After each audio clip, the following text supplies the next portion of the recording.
Hello, hello.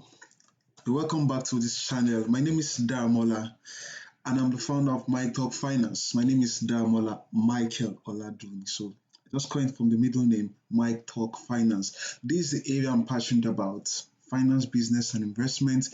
And I feel this is one of the best platform I can be able to give out what I'm passionate out to the world. And by doing so, I'm impacting life in my own little small way.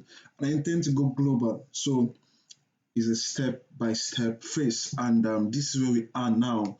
And so if you're interested in learning about investment, business, and finance, I want you to please subscribe on this channel. We've give a lot of stuff. By the way, I trade the Forex and the Forex market. I also invest in business and in shares, bonds and indexes, cryptocurrencies, and also businesses to which I run. And I am interested in scaling myself to a global level. So from my experiences and from my mistake, I've also failed in business. I'll be very honest with you. From my experiences, I'm using that this opportunity to give out what I've learned and also what I'm also learning from other people that are ahead of me. I use this platform to give it out for free. So like, share, and subscribe. And if you love what we do, please, I want you to comment. I also want you to let others know about this. We have a target of reaching 100 subscribers. Let me let you know something. We are going to have 1 million subscribers. Not a million. I mean, over 1 million subscribers. We are definitely going to have over 1 million subscribers.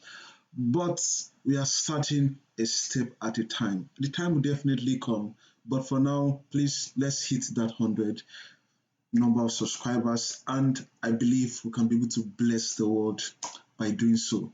That's the least you can do for me, like, share, and subscribe. And today we want to talk about a wonderful topic that is of passion to me, very much important to me, because that's my area of interest. I studied international business and finance in University of Aberdeen Business School, and I managed to graduate with a 2-1, a very good one though. But well, it's a wonderful experience. I love it. UK has been very wonderful to me, and I'm still happy being here. But much more importantly, I have to work on myself despite that so that I can be able to be at the peak, because there are a lot of people and the world is transforming and it's a competitive world. So you have to be at your best so you can be able to compete and speak where others are also speaking. So self-development is very important. So take that as my number one lesson for today. Self-development, it's very important. So let's move to what we have for today. And moving into first slide, why must you understand business? So if you see my face, face is in my left hand side or my right hand side. My right hand side, if you see my face facing this region, it's because I have a bigger screen here. This is a screen I use for my trading and analysis. If I'm facing here, I'm actually facing my laptop.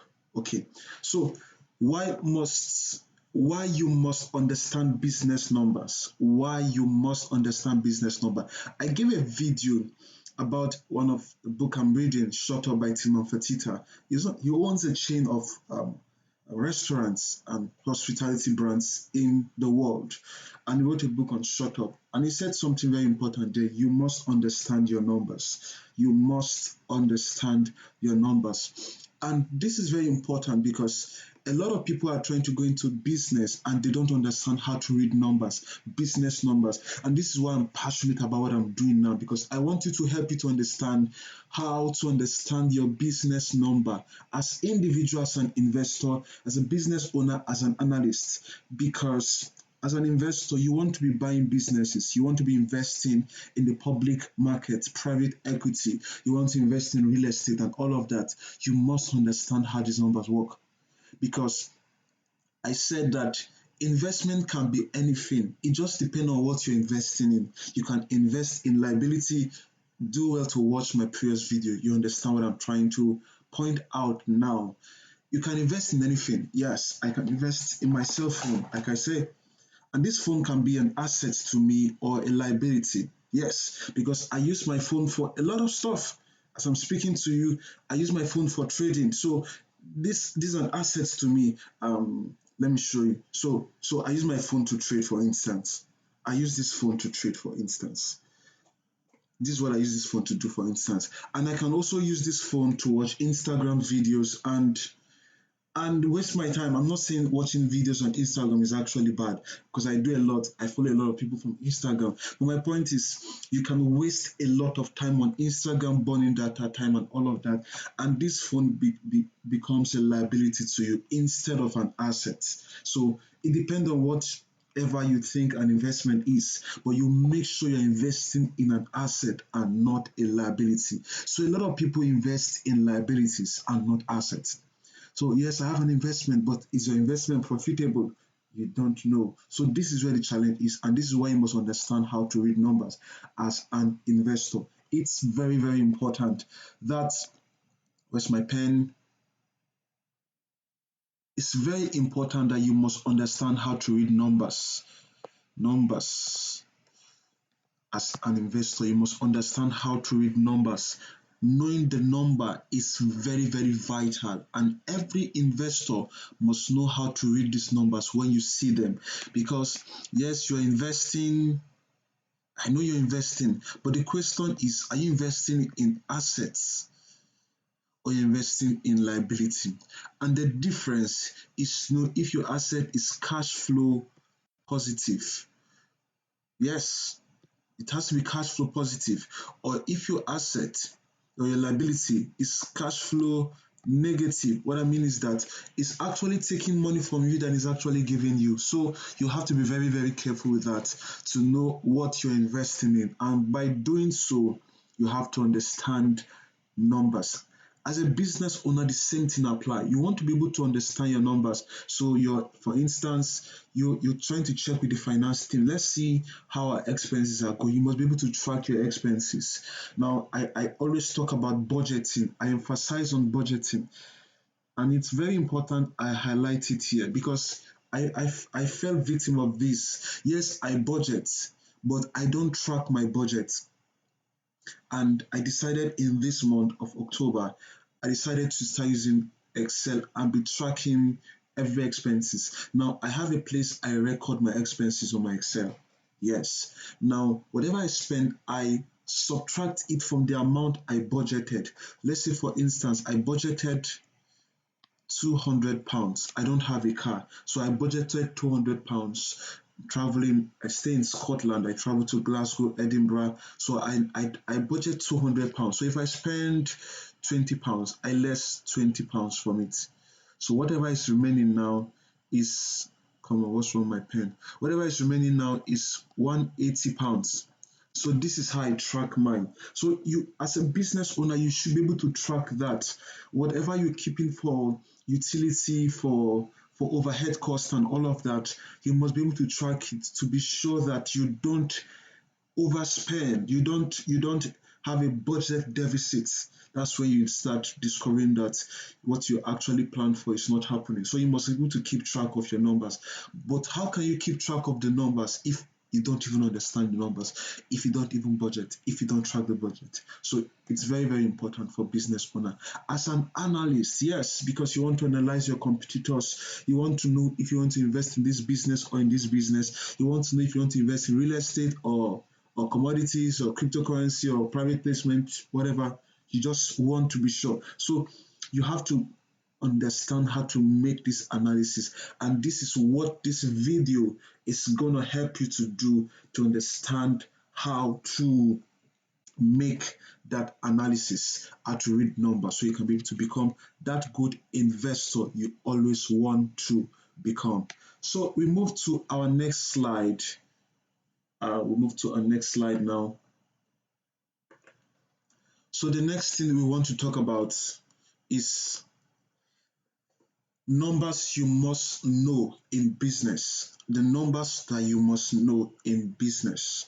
So I will be just trying to break them down as best as I can so you can be able to follow it. And we will wrap up by showing you a financial statement, an income statement for Microsoft 2020. So we've actually done the theoretical part, then we are doing the practical part so we can actually see how it really works in the real life scenario. So revenue, for instance, you have, For instance, and this is a ball. Don't mind my balls. Don't mind them. So this a ball, and each of these ball costs $5, £5, sorry, £5. So it means plus plus. So if you sell these three balls, you make £15. That's what you make, £15. So this £15 is your revenue. You understand me? So this £15 is actually the revenue. That's the best explanation for that. So £15 is your revenue. Now the cost of revenue. For you to manufacture a single ball, it costs you $3. I'm sorry, £3. Why am I calling dollars? Okay, it costs you £3, for instance. Anyway, pounds, dollars, it's still the same thing. It's just the currency difference. So it costs you £3. So we have £3 times 3, right? So it's 9. So it means the cost of these 3 balls is £9. So you have as your cost of revenue. People can call it cost of goods sold, cost of service, cost of revenue. Cost of goods sold is a product kind of business. So you're producing something, you're manufacturing something. Service is a service kind of business, like a consulting, like a software cloud-based business, and all of that. You can call it cost of service. So this is a cost of service. Now we now say gross profit. So I've talked about revenue, we talk about cost of revenue. Now gross profit. So what's my gross profit? The gross profit is a subtraction of your cost of revenue from your revenue. So if subtracting £9 from £15, what's the maths? We have £6. We have £6. So £6 is your um, gross profits. That's your £6 gross profit. It's your £6. Now I have something like gross profit margin, but that's not. I don't want to go into that now, so I don't complicate anything. But if you don't understand, you can just Google it and watch YouTube. I'm sure there'll be videos on YouTube that can help you with that to understand gross profit margin. It's like a percentage. So you want to know the percentage of your cost of revenue on revenue. This is what I mean. You want to be able to know how much you're spending to manufacture a product and find the best ways. The best ways. I mean, you want to find the best ways you can actually minimize your cost so you can be able to maximize your gross profit. You understand what I'm trying to talk about now? If you don't, please just drop your question. I'll try my best to explain them as fast as I can. So, but you want to track your expenses. So you want to get the cheapest supplier, the nearest market. You want to just make sure you minimize your cost to the best possible. So if your gross profit margin, sorry, your cost of revenue, the percentage it's taken from your revenue is, for instance, now this is about, let's make that division and let's see. For instance, this is 3 3 divided by 5, let's say times 100. So let's assume this might be about 75%. So this is taking about 75%. I mean the cost now. The cost is taking about 75%. So you want to find a way to minimize the cost of this revenue. That's the expenses. You want to try to minimize it to about 50%. So you start thinking, you go meet your consultants, you go meet your sales team, you go meet your staff. You want to find a way to minimize costs. And this is our objective, so we can be able to maximize profit to get more money for our shareholders, investors, and all of that. That's why this is very important. And if you're having that as a challenge, you can call me so I can be able to help you. We can sit down to analyze your business so we can be able to find ways we can minimize costs so we can maximize profits. And if you're a publicly traded company, the same thing happens. I can also help you doing that. Next point we want to look at is administrative costs. So, for instance, to sell these products, to sell this product, for instance, to sell this to make this revenue of £15, you have to sell the three balls. You have to sell them. It has to be sold. If they are not sold, you can't make this money. So it means marketing has to come into place. Sales team has to come into place. Yes, transportation has to come into place. Yes, the marketers has to be paid. You understand me? So that's the administrative cost, and it's called, you see a financial statement, you see SGA, selling general administrative costs. So this is more like the indirect costs, and the cost of revenue is more like the direct costs. The direct costs involved in manufacturing this board. Now the indirect costs involved in selling this board. So we have administrative team, you have your CEO is there, you have your marketers, your sales team, your media guys, you have everybody that's just there, and utility bills and all of that, the fueling, transportation, and all of that. This is the administrative costs. You want to see the percentage it's taken from your revenue. That's also very, very important to make that calculation. So, what is now depreciation? So, I talk about transportation. You have a bus. I mean, you have a bus that helps transport your product, a van, a lorry, or whatever, you have it. And you got that car for, let's say you got it for 100 or 50,000 pounds. And this car is going to last you for 5 years. So it means in 5 years' time, this car is going to lose its value. You just sell it to a vendor, a car vendor, a garage, whatever. You sell the car at whatever the person want to buy it then, maybe £5,000, whatever. So that's what you should consider. But in the next 5 years, you must divide the cost you bought the van by the life cycle of the van. So it's going to stay for 5 years. So you're dividing it by 5. So every year you're supposed to save about £10,000 for this car. You can also increase it to like 11 or 12,000 pounds because inflation and all of that can set in, and it's also very possible that the car can reduce in value. I mean, reduce in price at the end of the 5 years. But you need to put that into consideration as your depreciation.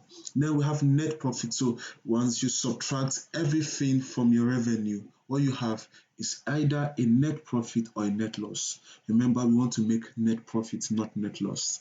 So that's for this aspect. Now, EPS. EPS is earnings, which is the net profit divided by the total number of shareholders. If you are a publicly traded company now, that's where this EPS is coming from. It's called earnings per share. Earnings, EARNINGS, earnings per share. So we have 10,000 shares sold, and we made $1 million, for instance, $1 million, yes, or £1 million. So divide by 10,000. So you don't mind my screen. Let's strike this out. Let's strike this out. So every shareholder has an earnings of 100. So for every amount of Mike Talk Finance Corporation, whatever your company is, if your salary is sold for, let's say, £1,000 or $1,000. So for every $1,000, you made a profit of $100 or £100. So that's for that. So that's earnings per share. And we'll change the screen and let's go to what we have next. Next slide, it's gonna be now taking a look at Microsoft financial statement. That's what I want to do next. I want to take a look at Microsoft financial statement. So this is the financial statement, annual report of Microsoft for 2020. As you can see it on the screen, 2020. Okay, so let's just summarize it. I want to make this video as brief as possible. I know my videos is just 25 minutes. I don't want it to exceed that. So productivity and business process. So let's look at revenue first. Remember what we have on the slide. Let me bring that here. Remember what we have on the slide. Revenue, cost of revenue, gross profit, administrative cost, depreciation, net profit, EPS. So we're going to follow that line. I just hope it's exactly as it is there, but we'll be able to catch up. If you understood what I just finished explaining, you can be able to catch up. But if you don't, please watch the video again till you understand. Then come back to this so you can be able to follow as you are supposed to. Revenue. So Microsoft is into production and also service business. So we have productivity of business productivity and business processes, intelligent cloud like cloud storage and all of that. More on personal computer, um, they sell computers also. They sell computers. Remember, they owns Microsoft package, Microsoft 365, Azure, LinkedIn, and all of that. Those are part of the business that Microsoft owns. So this business is actually generating this amount of revenue. Where's my pen? So this business is actually generating this amount of revenues. This business are generating. So the total of this is what we have for here. So that's Microsoft. So let's scroll down. Let me take this out. Okay, so let's scroll down now. We have operating income. Remember what we talk about is operating income is revenue less the cost of revenue and also the direct and indirect cost. Let me put it that way. The direct and the indirect cost. So the cost of revenue and the administrative cost. So that's the operating income. And some companies don't combine them together, and some companies combine them together.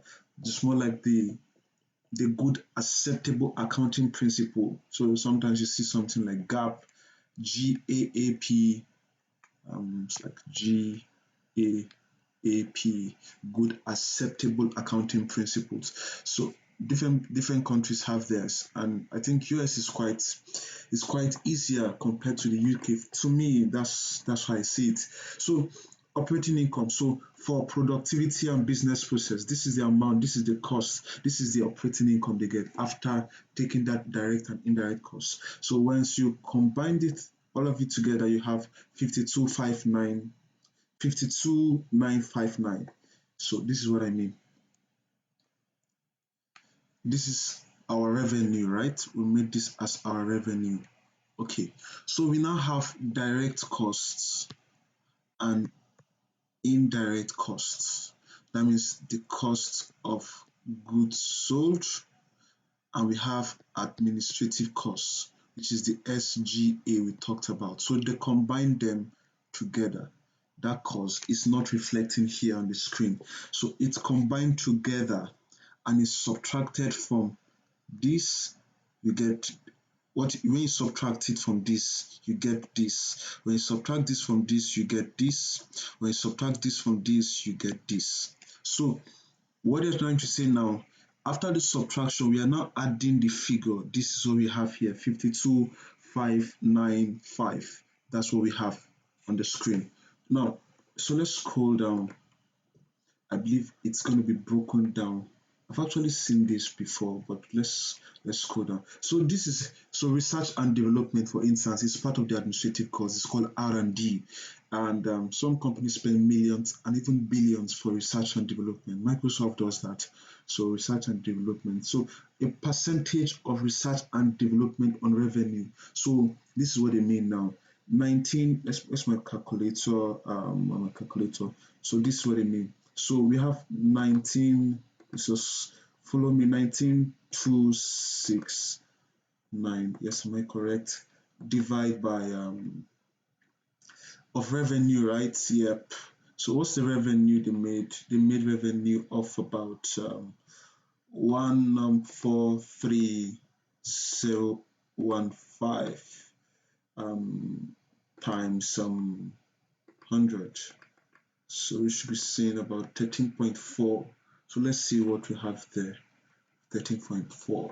Let's see. Okay, it's just actually summarized. So round up figure. We have 13%. So research and development is taking 13% of revenue. So as a business owner, you might want to look at that. I think we are spending more on research and development. Can we reduce it to 10%? But it's also very important. But when much money, remember, the more you spend, the more less money you give to your investors and your shareholders, and the less money you make. But it's also very important that you do quality research and development so you can come out with the finest product your industry or your customers is expecting you to get. So sales and marketing are part of the administrative costs we're talking about. So percentage of it is this. So you want to find a way to minimize that expenses as a business owner. Yeah. And if you're also an investor, you want to speak in your shareholder meeting, I think we should find a way to reduce our expenses. It's kind of too expensive, or it's just too much. Blah, blah, blah. Yeah. Okay, so general administrative. It's general. I think this actually been summarized, if I'm not mistaken. Okay, research and development, sales and marketing. Okay, they kind of bring this, they kind of summarize the rest. When I mean the rest, I mean administrative salaries and all of that, utilities and all of that. So they just try to summarize it here. But general administrative cost is a combination of sales and marketing and research and development. Yes, you can also make your research to confirm that. So let's see if they have the biggest accounting statements and income statements. Oh, blah blah blah blah blah blah blah. Okay, yeah. I think it's here. Okay, so you can see now this is revenue, product, service. I talk about some business or product based business or business and service based business. So this is it. So this is total revenue, cost of goods sold. This is total of it.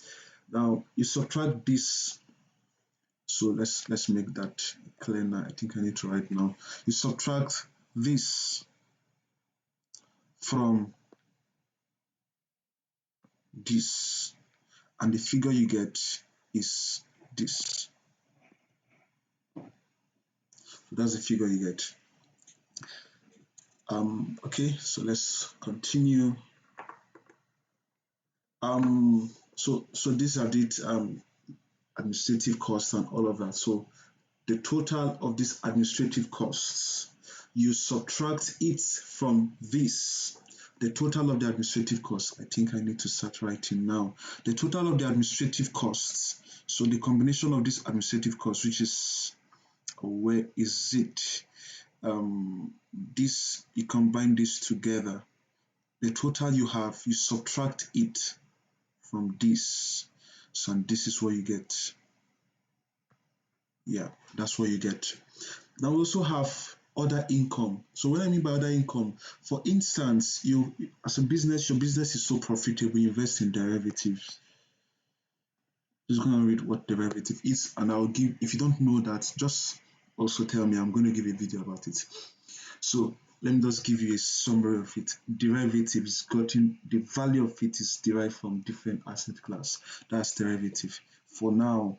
So you also invest in shares or other businesses. So the income you got from it, and you sold your car that need to be changed, and the money you got is 50,000 or 5,000 pounds. So those are part of the income we are actually talking about here. Okay, so let's scroll down. So if you subtract that, this is what you have as your operating income. Then if you add this to the operating income, you have income before tax. Then we talk about taxes, how much you're paying on taxes. You can also, I know they say general standard, so I don't think that can be debatable. But if it's possible that you can also reduce your tax, then you should do that. And net income is what we have after I've subtracted tax. So Microsoft is a very wonderful business to invest in because it's cash positive. I mean, $44,281. Very good. So this is EPS we talk about. This divided by the total numbers of outstanding shares. You get your EPS. And that'll be all for today.